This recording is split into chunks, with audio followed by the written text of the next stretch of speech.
சரி சரி கட்டி எல்லாத்தையும் சீக்கிரமா எடுத்து விடுங்க. நான் கொஞ்சம் நேரம் தூங்கிறேன். என்னை டிஸ்டர்ப் பண்ணாதீங்கப்பா. நான் கால்குள்ள எல்லாம் ட்ரிம்மர் போது எனக்கு சிரிப்பா வருது. அங்கிட்டு போங்க. சீக்கிரம் வீட்டுக்கு அனுப்பி விடுங்கப்பா. போர் அடிக்குது. நான் இங்கேயே இருக்கிறது. நான் வீட்டுல போய் விளையாட போறேன். வணக்கம் நண்பர்களே. இவர் பேர் தான் ஜீவா. இவர் வந்து நம்மளுடைய ஸ்வீட்டியோட பையன். ஆக்சுவலா பாத்தீங்கன்னா ஸ்வீட்டியாவது பரவாயில்லன்னு சொல்லலாம் கைஸ். இவர் வந்து அதை விட ரொம்ப மோசம்.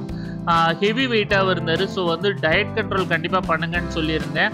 அண்ட் பார்த்தீங்கன்னா அந்த கட்டி எல்லாம் ரொம்ப ரொம்ப மோசம். அப்படியே வந்து ஒரு செதிலாக வந்து ஒரு மீனுக்கு இருக்கும் பார்த்தீங்களா, அந்த செதில்கள் மாதிரி கட்டி கட்டியாக இருந்தது. அது எல்லாத்தையும் ரிமூவ் பண்ணுறதுக்குள்ள நான் ரொம்ப ரொம்ப கஷ்டப்பட்டுட்டேன். நான் மட்டும் இல்லை, என் ட்ரிம்மரே கஷ்டப்பட்டுச்சு. ஸோ இந்த மாதிரி வந்து ஒரு ரொம்ப ரேராக தான் என்கிட்ட வந்து இந்த மாதிரி ஜெர்மன் ஷெப்பர்ட் அமையும். அந்த மாதிரி பார்த்தீங்கன்னா நீங்கள் வந்து மெயின்டைன் பண்ணுறீங்கன்னா ப்ராப்பராக வந்து கோம்பிங் பண்ணணும்.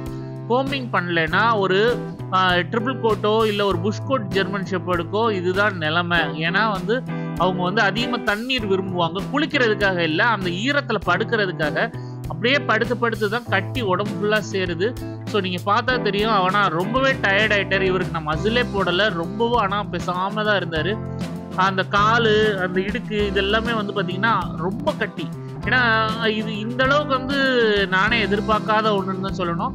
ஆனால் இவர் வந்து குட் பாயாக இருந்துட்டார். எந்த ஒரு பிரச்சனையும் பண்ணல.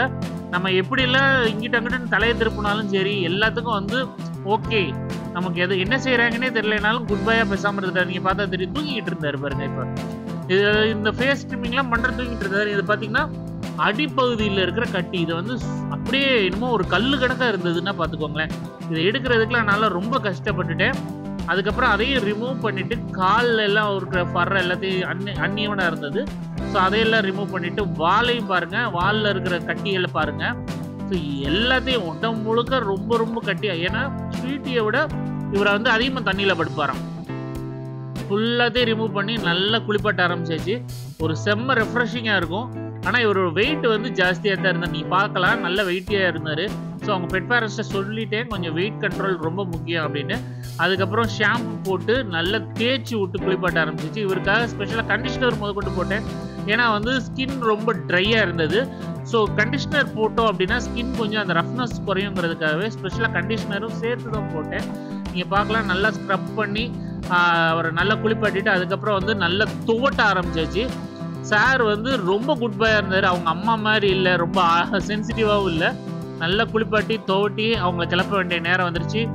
Okay, bye bye, see you. இந்த வீடியோ உங்களுக்கு பிடிச்சிருந்தா லைக், ஷேர் அண்ட் சப்ஸ்கிரைப். நம்ம அடுத்த வீடியோ பார்ப்போம் கைஸ். பாய்.